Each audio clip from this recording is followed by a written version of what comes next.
శరీరానికి జబ్బు వస్తే మందు వేసుకుంటాం, తగ్గకుంటే వైద్యుడి దగ్గరికి వెళతాం. పెద్ద సమస్య అయితే పరీక్షలు చేయించుకుంటాం, అవసరమైతే శస్త్రచికిత్స జరిపించుకుంటాం. అన్నీ విజయవంతమైతే ఆరోగ్యంగా మారతాం. అయితే ప్రపంచ సమాజానికి పట్టిన ఓ జబ్బు మాత్రం ఎన్ని చికిత్సలు చేసినా ఏళ్లుగా తగ్గడమే లేదు. ఏ పరీక్షలు చేసినా అంతు చిక్కడం లేదు. ఆ జబ్బు పేరే అవినీతి. అవును, ట్రాన్స్పరెన్సీ ఇంటర్నేషనల్ అనే సంస్థ విడుదల చేసిన నివేదిక ఇదే విషయం చాటి చెబుతోంది. ముఖ్యంగా ఆసియా పసిఫిక్ ప్రాంతంలో ఇది తీవ్రంగా ఉన్నట్లు తేల్చింది. జాబితా ప్రకారం భారత్ పరిస్థితి మరీ ఘోరంగా ఉంది. అవినీతి రహిత దేశాల జాబితాలో భారత్ స్థానం మరింత దిగజారింది. మరి ఎందుకు ఈ దుస్థితి? మారని వ్యవస్థలా, పదును తగ్గిన చట్టాలా, సుదీర్ఘకాలం సాగుతున్న విచారణలా? ఏమిటి కారణం? అసలు ఏం చేస్తే అవినీతి జబ్బు తగ్గుతుంది?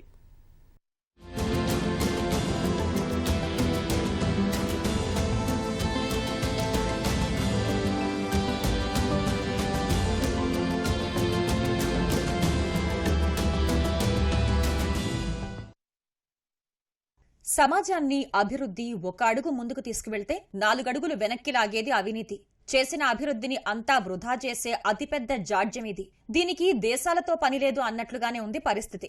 ట్రాన్స్పరెన్సీ ఇంటర్నేషనల్ సంస్థ విడుదల చేసిన 2023 అవినీతి రహిత దేశాల జాబితా అచ్చుగుద్దినట్లు ఈ విషయం స్పష్టం చేస్తోంది. 180 దేశాలతో ఈ జాబితా రూపొందించగా ప్రపంచంలోని దాదాపు అనేక దేశాల్లో అవినీతి తీవ్ర స్థాయిలో ఉన్నట్లు ఈ జాబితా పేర్కొంది. ఈ జాబితాలో సోమాలియా అట్టడుగున ఉండగా భారత్ 93వ స్థానంలో నిలిచింది. 2022లో ఈ జాబితాలో 85వ స్థానంలో ఉన్న భారత్ 2023లో మరింత దిగజారింది. అంటే ఏడాది వ్యవధిలో 8 స్థానాలు పడిపోయింది.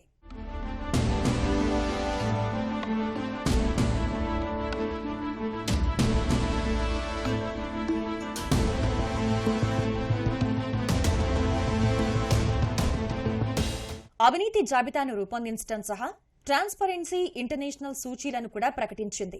సూచీలో 2022లో 40 పాయింట్లు సాధించిన భారత్ ఏడాదిలోనే 1 పాయింట్ కోల్పోయింది. ప్రభుత్వ స్థాయిలో అవినీతి ఏ మేరకుందో నిపుణులు, వ్యాపారవేత్తల అభిప్రాయాలు తీసుకుని ట్రాన్స్పరెన్సీ ఇంటర్నేషనల్ 0 నుంచి 100 పాయింట్లు కేటాయించింది.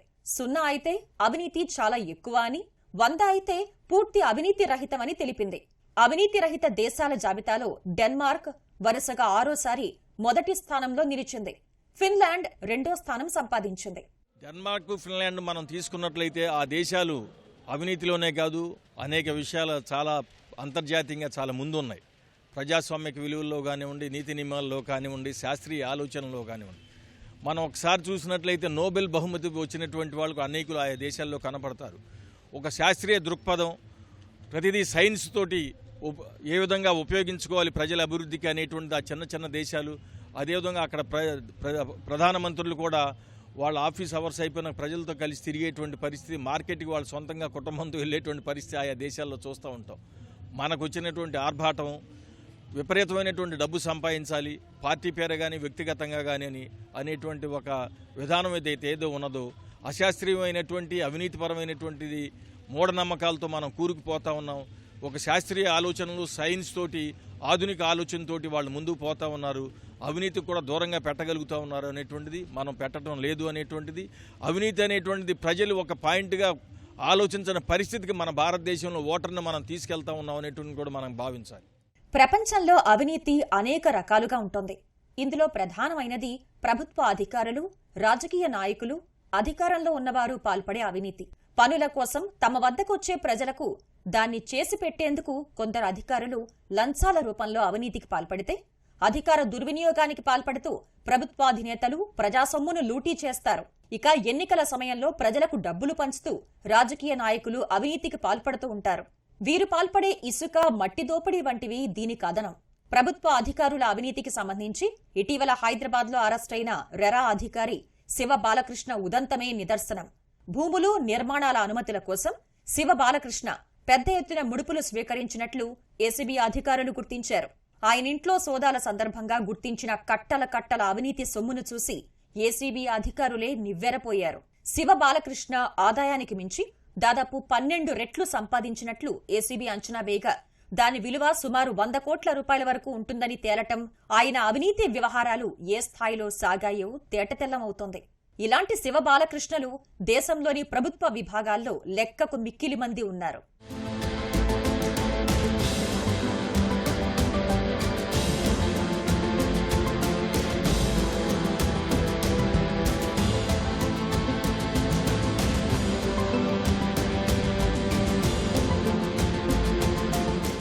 శివ బాలకృష్ణ ఉదంతం భారత్లో అవినీతి స్థాయిని ట్రాన్స్పరెన్సీ ఇంటర్నేషనల్ జాబితా ప్రతిబింబించింది. దేశంలోని అనేక ప్రభుత్వ విభాగాల్లో అవినీతి పైనుంచి కింది స్థాయి వరకు మర్రి ఊడలు విస్తరించినట్లు పాకిపోయింది. పనులు చేయటానికి ప్రభుత్వ సిబ్బంది అడిగే ముడుపుల్ని స్తోమతున్నవారు ఇచ్చుకుంటున్నా పేదలు వీరి ధాటికి చితికిపోతున్నారు. ప్రభుత్వ సిబ్బంది అడిగే లంచాలను ఇచ్చుకోలేక పలువురు ఆత్మహత్యలు చేసుకున్న సంఘటనలు కూడా ఉన్నాయి. గ్లోబల్ కరప్షన్ బారోమీటర్ ఆసియాలోనే అత్యధికంగా 39% లంచాల రేటుతో భారత్ ముందంజలో ఉందని గతంలో తేల్చింది. అప్పోసొప్పో చేసి సర్కారీ కార్యాలయాల సిబ్బంది చేతులు తడపనిదే పనులు చేయించుకోలేని పౌరుల దుస్థితికి ఇది అద్దం పడుతోంది. ప్రభుత్వ విభాగాల్లో అవినీతిని అంతం చేసేందుకు రాష్ట్రాల్లో ఏసీబీ, విజిలెన్స్ కమిషన్లు, కేంద్ర స్థాయిలో సెంట్రల్ విజిలెన్స్ కమిషన్ ఉన్నాయి. అయితే రాజకీయ బెదిరింపులు, ఒత్తిళ్లు అవినీతి నిరోధక విభాగాలను కాగితం పులులుగా మార్చాయి. ఫలితమే ప్రభుత్వ సిబ్బంది బెరుకు లేకుండా అవినీతికి పాల్పడ్డాం. మన దేశంలో అవినీతి ఎందుకు పెరిగిపోతా ఉన్నది, దీని కారణాలను ఒకసారి విశ్లేషించినప్పుడు ప్రత్యేకించి పాలకులు ఎప్పుడైతే అవినీతి పరులవుతారో వాళ్ళు సమాజానికి సరైనటువంటి దిశానిర్దేశం చేయలేరు, సమాజాన్ని కూడా అవినీతిలోనే ముంచుతారు అనేటువంటిది మనం గమనించవచ్చు. మనకు ఈ రోజున అదే దుస్థితి మనకి పాల్పడింది అనేటువంటిది. ఎవరైతే అధికారంలో ఉంటారో వాళ్ళు అవినీతిని విశలంకరంగా చేస్తున్నటువంటి ఘటనలు కూడా మనం చూస్తూ ఉన్నాం.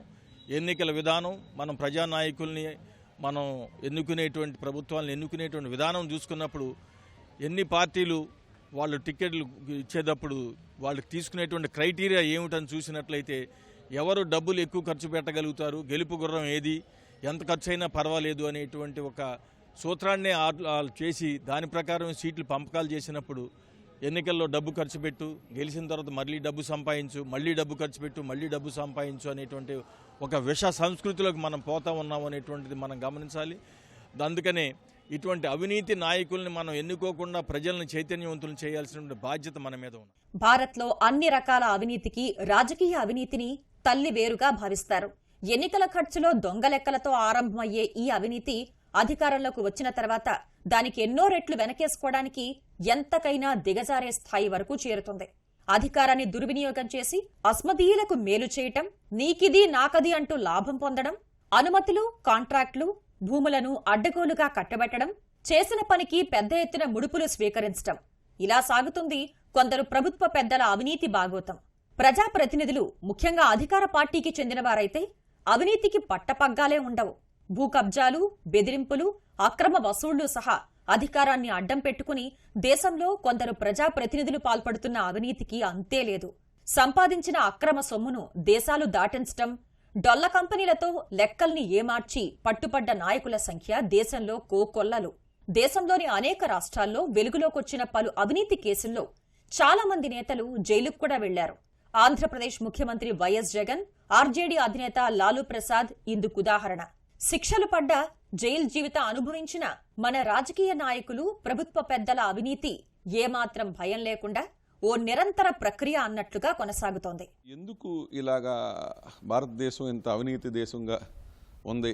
ఈ కరప్షన్ తగ్గిస్తాక ఏం చేయాలంటే, కరప్షన్ ఎక్కడ ఉందని, పొలిటీషియన్స్లో ఉందా, బ్యూరోక్రాట్స్లో ఉందా, జనరల్ బిజినెస్ మెన్ దగ్గర ఉందా, జ్యుడిషియరీలో ఉందా, లెజిస్లేషన్లో ఉందా, ఎక్కడ ఉందా అని ఎత్తుక్కుంటే అన్ని భాగాల్లో కూడా ఇంప్రూవ్మెంట్ చేస్తే ఇండియా ర్యాంకింగ్ ఇంప్రూవ్ అవుతుంది. చైనా గత 10 సంవత్సరాల్లో 3.7 మిలియన్ అంటే 37 లక్షల మంది పబ్లిక్ సర్వెంట్స్కి తీవ్రమైన పనిష్మెంట్ ఇచ్చారండి. ఐదర్ డిస్మిసల్ ఫ్రమ్ సర్వీస్ కానీ, ఇంప్రిజన్మెంట్ కానీ, వాళ్ళ ఫ్లైట్ టికెట్స్ క్యాన్సిల్ చేయటం అని, ట్రావెల్ చేయకుండా కూడా చేయటం అంటే దే కెనాట్ గో ఫ్లైట్స్ కూడా ఎక్కలేరండి. అటువంటి మెజర్స్ తీసుకుని కరప్షన్ తగ్గించారండి. అలా భారతదేశంలో especially politicians and bureaucrats court ధిక్కరణ కేసులు ఎన్ని చేసినా కూడా వాళ్ళ మీద యాక్షన్ తీసుకోకపోవడం, అలాగే పొలిటీషియన్స్ వాళ్ళ మీద కేసులు ఎన్ని సంవత్సరాలైనా సరే అలాగే కొనసాగుతూ యాక్షన్ తీసుకోకపోతాం, వాళ్ళు ఎమ్మెల్యేలు అవుతూ, ఎంపీలు అవుతూ, చీఫ్ మినిస్టర్లు అవుతూ, సెంట్రల్ మినిస్టర్లు అవుతూ. So high number of politicians with high corruption cases అండి.